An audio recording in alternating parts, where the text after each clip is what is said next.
ओम शांति 3-10-71। निर्माणता के गुण से विश्व निर्माता। आज बाप दादा किन्हों को देख रहे हैं? आप कौन हैं? आज बाप दादा आपको किस रूप में देख रहे हैं, ये जानते हो? मास्टर नॉलेजफुल नहीं हो? जब मास्टर नॉलेजफुल हो तो ये नहीं जान सकते हो कि बाप किस रूप में देख रहे हैं? बच्चे तो हैं ही, लेकिन किस रूप में देख रहे हैं? बाप दादा देख रहे हैं कि इतने सभी विश्व निर्माता हैं। विश्व के निर्माता हो, बाप के साथ साथ बाप के कर्तव्य में मददगार हो। नई विश्व का निर्माण करना यही कर्तव्य है ना? उसी कर्तव्य में लगे हुए हो, वह अभी लगना है तो विश्व निर्माता नहीं हुए। सदैव ये स्मृति में रहे कि हम मास्टर विश्व निर्माता हैं। यही स्मृति सदैव रहने से कौन सा विशेष गुण ऑटोमेटिकली आ जाएगा? निर्माणता का। समझा? और जहाँ निर्माणता अर्थात सरलता नेचुरल रूप में रहेगी, वहाँ अन्य गुण भी ऑटोमेटिकली आ ही जाते हैं। तो सदैव इस स्मृति स्वरूप में स्थित रहकर फिर हर संकल्प व कर्म करो। फिर ये जो भी छोटी छोटी बातें सामना करने के लिए आती हैं, ये बातें ऐसे ही अनुभव होंगी जैसे कोई बुजुर्ग के आगे छोटे छोटे बच्चे अपने बचपन के अलबेलेपन के कारण कुछ भी बोल देवें व कुछ भी ऐसा कर्तव्य भी करें तो बुजुर्ग लोग समझते हैं कि ये निर्दोष अनजान छोटे बच्चे हैं, कोई असर नहीं होता है।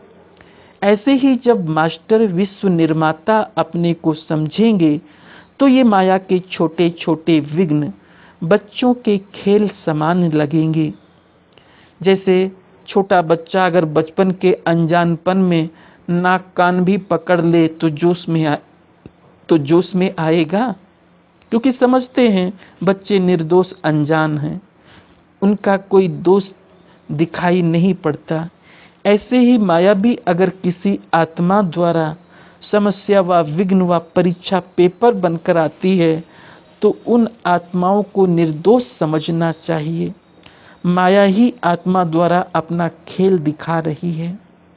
तो निर्दोष के ऊपर क्या होता है? तरस रहम आता है ना? इस रीति से कोई भी आत्मा निमित्त बन जाती है, लेकिन है निर्दोष आत्मा। अगर उस दृष्टि से हर आत्मा को देखो तो फिर पुरुषार्थ की स्पीड कब ढीली हो सकती है? हर सेकंड में चढ़ती कला का अनुभव करेंगे। सिर्फ चढ़ती कला में जाने के लिए ये समझने की कला आनी चाहिए। 16 कला संपूर्ण बनना है ना, तो ये भी कला है। अगर इस कला को जान जाते हैं तो चढ़ती कला ही है, वो कब रुकेगा नहीं, उसकी स्पीड कब ढीली नहीं हो सकती। हर सेकंड में तीव्रता होगी। और अभी रुकने का समय भी क्या है? रुक कर उन आत्माओं के कारण और निवारण को हल करने का अभी समय है। अभी तो बड़े बुजुर्ग हो गए हो, अभी तो वानप्रस्थ अवस्था में जाने का समय समीप आ रहा है। अपना घर सामने दिखाई नहीं देता है। आखिरी यात्रा समाप्त कर घर जाना है। कोई भी बात भिन्न भिन्न रूपों भिन्न भिन्न बातों से सामने जब आती है तो पहले ये समझना चाहिए कि इन समस्याओं व भिन्न भिन्न रूपों की बातों को कितना बार हल किया है और करते करते अनुभवी बने हुए हो।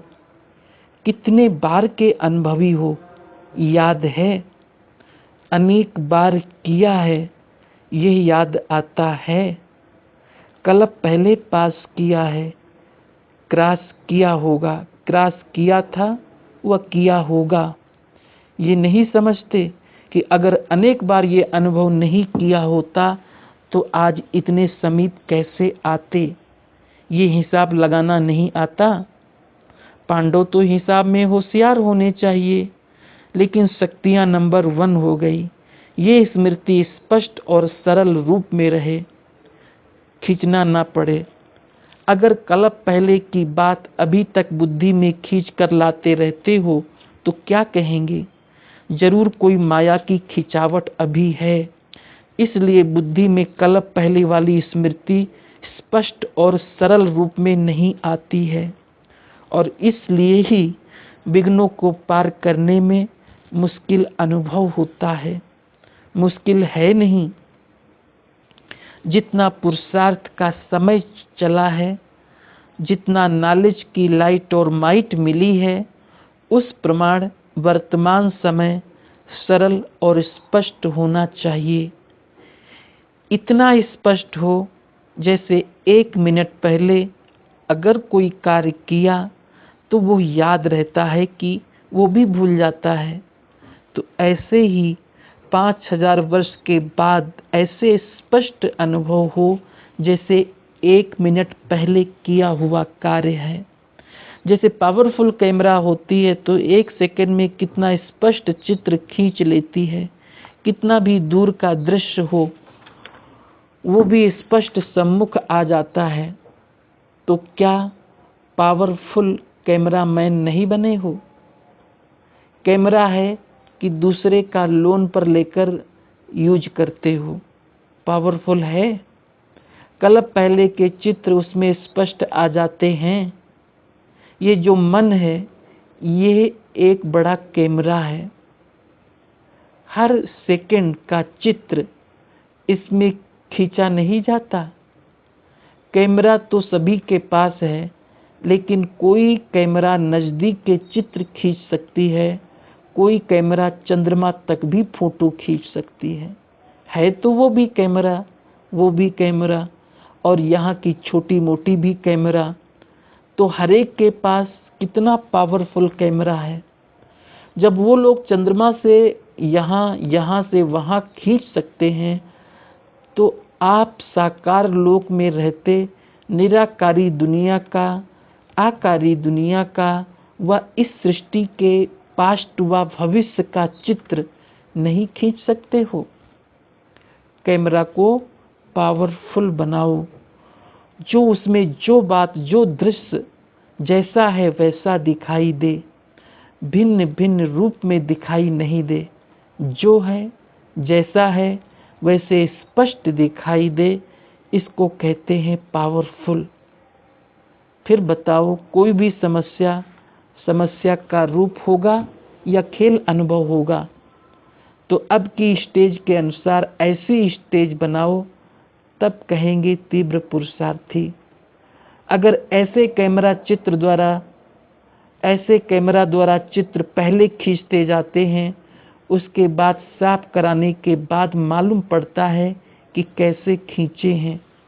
इसी रीति से सारे दिन में जो अपने अपने ऑटोमेटिक कैमरा द्वारा अनेकानेक चित्र खींचते रहते हो, रात को फिर बैठकर क्लियर देखना चाहिए कि किस प्रकार के चित्र आज इस कैमरे द्वारा खींचे, और जो जैसे हैं वैसे ही चित्र खींचे, वह कुछ नीचे ऊपर भी हो गया। कभी कैमरा ठीक ना होने के कारण सफ़ेद चीज़ भी काली हो जाती है, रूप बदल जाता है, फीचर्स भी कब बदल जाते हैं। तो यहाँ भी कभी कभी कैमरा ठीक क्लियर ना होने के कारण बात समस्या बन जाती है, उनकी रूपरेखा बदल जाती है, उनका रंग रूप भी बदल जाता है, यथार्थ का अयथार्थ रूप भी कब खींच जाता है। इसलिए सदैव अपने कैमरा को क्लियर और पावरफुल बनाओ। अपने को सेवाधारी समझने से त्याग तपस्या सभी आ जाता है। सेवाधारी हूँ और सेवा के लिए ही ये जीवन है, ये समझने से सेकंड भी सेवा बिगड़ नहीं जाएगा।